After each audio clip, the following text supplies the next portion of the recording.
Cerdas,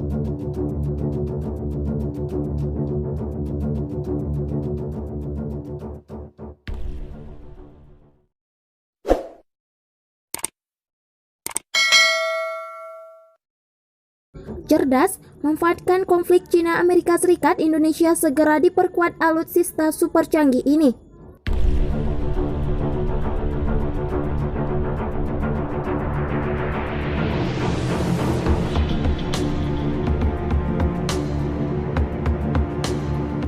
Menteri Pertahanan Prabowo Subianto menjajaki kerjasama alat utama sistem persenjataan atau alutsista lewat rangkaian kunjungan ke Amerika Serikat, Austria, Prancis, dan Turki di sepanjang Oktober ini. Dari sekian kunjungan itu, lawatannya ke Amerika Serikat pada 15-19 Oktober lalu paling mendapat sorotan. Ini karena lawatan tersebut sekaligus menandai berakhirnya kebijakan Amerika Serikat yang selama sekitar 20 tahun pernah melarang kedatangan Prabowo.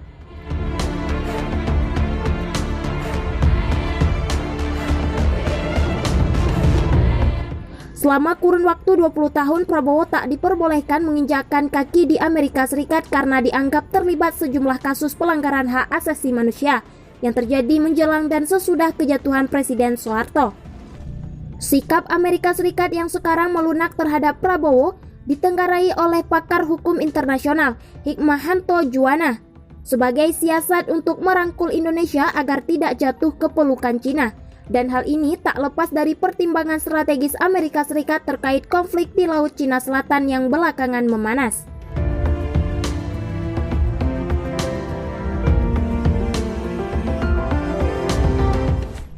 Dalam konflik di Laut Cina Selatan, Beijing mengklaim hampir 90% wilayah di perairan itu.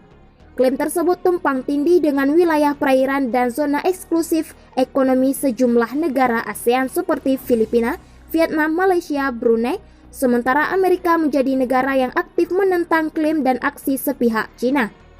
Indonesia sebenarnya telah berulang kali menegaskan tidak memiliki sengketa dengan Cina di Laut Cina Selatan. Namun, aktivitas sejumlah kapal ikan dan patroli Cina di zona eksklusif ekonomi Indonesia di sekitar Natuna jadi persoalan yang membuat khawatir Jakarta.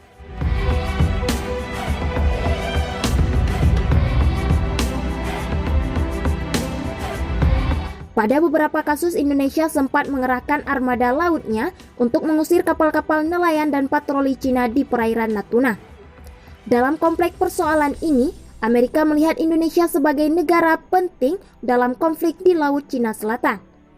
Kata Hikmahanto, dalam buku putih Departemen Pertahanan Amerika Serikat disebutkan bahwa Cina berniat untuk membangun pangkalan militer di Indonesia. Amerika Serikat menduga hal itu disebabkan oleh kedekatan ekonomi antara Indonesia dan Cina.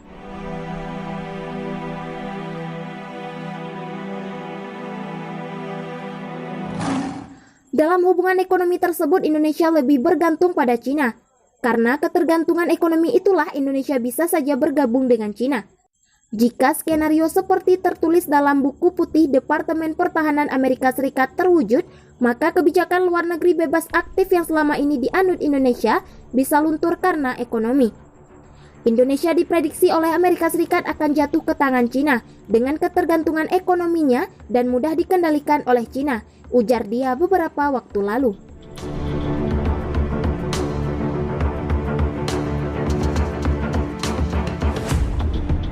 Hikmahanto menambahkan bahwa Amerika Serikat lewat undangan terhadap Prabowo juga ingin memberi pesan kepada Cina bahwa Indonesia berpihak kepada Amerika Serikat.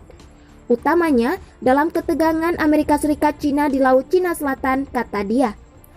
Disebutkan Hikmahanto bahwa Amerika Serikat tak ingin Indonesia jatuh ke tangan Cina karena Indonesia memang merupakan satu dari sekian banyak negara yang memiliki posisi strategis dan peran sentral di kawasan Asia Pasifik.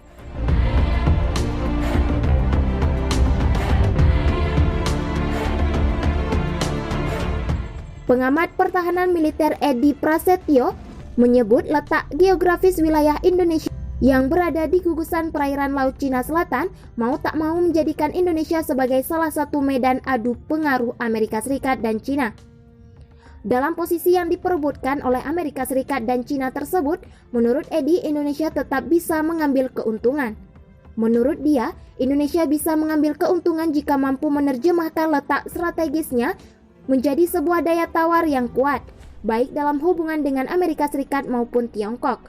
Sementara pengamat militer sekaligus pendiri Merapi Consulting and Advisory, Benny Sukadis menyebut, posisi strategis Indonesia selain karena letak geografisnya juga ada pada prinsip politik luar negeri bebas dan aktif yang selama ini dianut pemerintah. Keberpihakan Indonesia kepada China atau Amerika Serikat dapat mengganggu perimbangan kekuatan. Indonesia bisa memainkan kartu penting itu untuk meningkatkan daya tawarnya. Caranya adalah dengan tidak berpihak pada Amerika Serikat maupun China.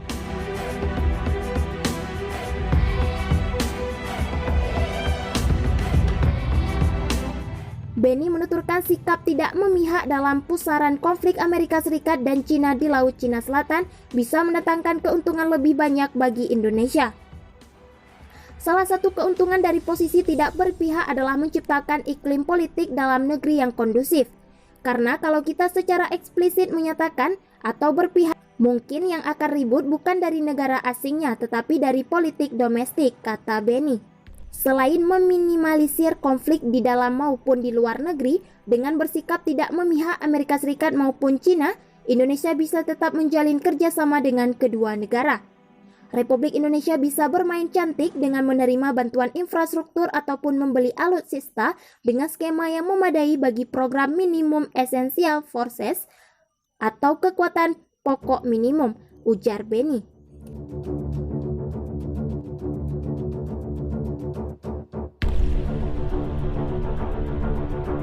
Sejauh ini, Benny melihat Indonesia masih dalam posisi yang benar. Kunjungan Prabowo ke Amerika Serikat menurutnya tidak mencerminkan posisi Indonesia yang condong ke Amerika Serikat. Benny menyebut lawatan Prabowo ke Amerika Serikat dan negara lain di Eropa masih dalam rangka memenuhi program MEF yang ditargetkan terpenuhi 100% pada 2024. Menurut dia, safari alutsista Prabowo juga masih proporsional jika dilihat dari segi penjajakan. Negara yang sedang menjajaki kerjasama pertahanan, kata Benny, idealnya memang harus menyambangi langsung ke negara incarannya.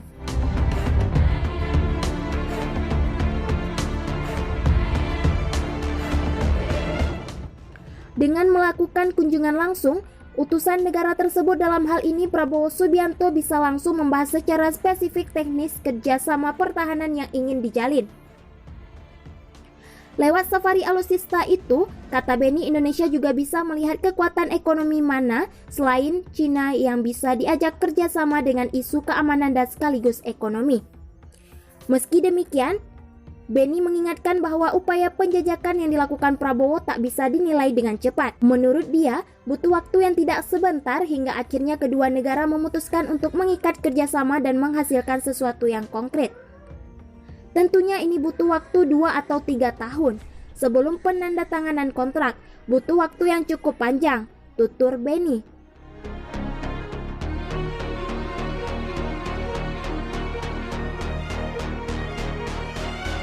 Perang terlalu lama diprovokasi Amerika Serikat, China berontak kirim kapal induk ke Laut Cina Selatan. Ahli militer Cina menyebutkan bahwa kapal induk pertama buatan dari negeri Cina yang bernama Shandong telah memperoleh kapasitas dasar.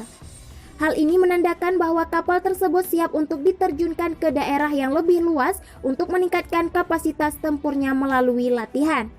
China juga telah merilis video pelatihan terbaru kapal induk buatannya pada China Central Television pada Selasa 27 Oktober 2020.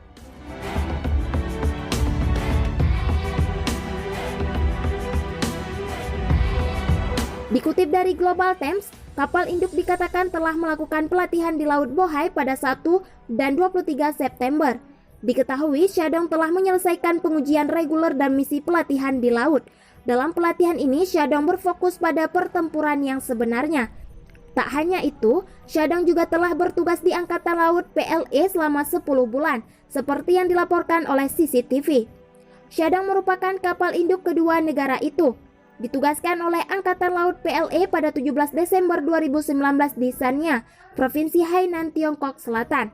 Dalam video CCTV, hanya menunjukkan lepas landas dan pendaratan pesawat kapal induk J-15 dan penembakan langsung oleh Shandong. Helikopter Z-9S juga muncul dalam video tersebut. Kemungkinan helikopter ini terlibat dalam latihan pencarian dan penyelamatan untuk pengendalian kerusakan.